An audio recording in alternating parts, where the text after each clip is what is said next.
নতুন এটা video recipe লৈ মই আপোনালোকৰ মাজলৈ আহিছোঁ। আশা কৰিছোঁ আপোনালোক সকলো ভালে কুশলে আছে। আৰু আপোনালোকক এইখিনিতে এটা কথা কওঁ, যিসকলে মোৰ চেনেলটি আজি নতুনকৈ চাইছে প্লিজ ছাবস্ক্ৰাইব কৰি মই আগুৱাই যোৱাত সহায় কৰে যেন। এতিয়া আহক ভিডিঅ'টোৰ মাজলৈ যাওঁ। চিকেন ফ্ৰাই বনাবলৈ আধা কেজি ব্ৰইলাৰ মাংস এনেকৈ সৰু সৰুকৈ কাটি লৈছোঁ, ভালকৈ চাফা কৰি লৈছোঁ ধুই। ইয়াতে মই জোখমতে নিমখ দিছোঁ আৰু হালধি দিছোঁ জোখমতে।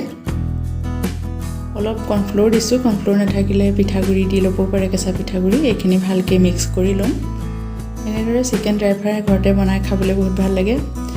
এটা পিঁয়াজ সৰুকৈ কাটি ল'লোঁ, আদা নহৰু অলপ সৰু সৰুকৈ কাটি ল'লোঁ আৰু কেপচিকাম এটা মই সৰু সৰুকৈ একে চাইজতে কাটি লৈছোঁ। দুটামান কেঁচা জলকীয়া লৈছোঁ। কেৰাহী গৰম কৰি জোখমতে মিঠাতেল দি ল'লোঁ।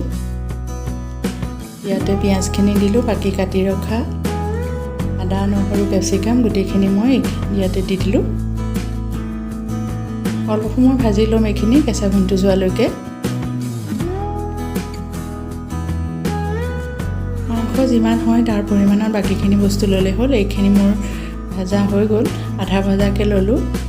এইখিনি এতিয়া কাঢ়ি ৰাখিছোঁ মই। বাকীখিনি তেলতে আৰু অলপ তেল দি ল'লোঁ আৰু মাংসখিনি মই ইয়াতে এতিয়া ভালকৈ ফ্ৰাই কৰি ল'ম। ব্ৰইলাৰ মাংসৰ মই কোমল অংশটোহে লৈছোঁ। এইখিনি ধুনীয়াকৈ ফ্ৰাই কৰিব লাগিব, সিজিব লাগিব মাংসখিনি। মাজতে কেইবাবাৰো মই এনেকৈ লৰাই আছোঁ। ইয়াতে মই চিকেন মছলা দিছোঁ আধা চামুচ আৰু জলকীয়া গুড়ি দিছোঁ আধা চামুচ। ভালকৈ মিক্স কৰি ল'ম এইখিনি। মাংসখিনি মোৰ সিজি গৈছে। ধুনীয়াকৈ মই এইখিনি ফ্ৰাই কৰি ল'লোঁ।